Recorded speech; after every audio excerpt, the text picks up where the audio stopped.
To understand the true biblical definition of what it means to be meek, we must grasp something important. When God made man, he created him to rule over the earth as his steward. Genesis 1:25 through 26 tells us that God gave man dominion over everything. Here's the issue.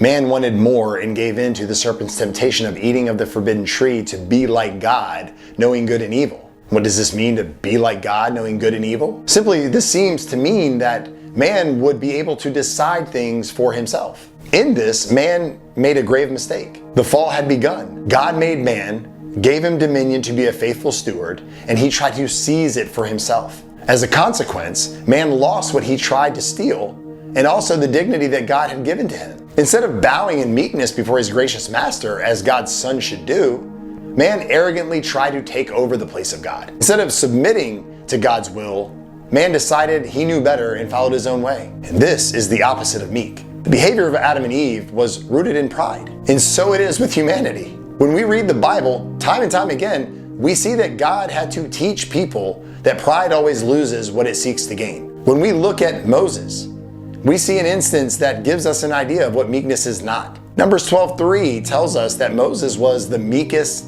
man on earth. But when we turn to Numbers 20, we see that Moses made a grave mistake. Israelites were complaining about not having water to drink. They nagged Moses to the point of desperation. He turned to God for answers and God provided. God told him to go speak to the rock and water would flow from that rock. But in his frustration, Moses took his staff as he was commanded, but instead of obeying God's command to speak to the rock, Moses struck it twice.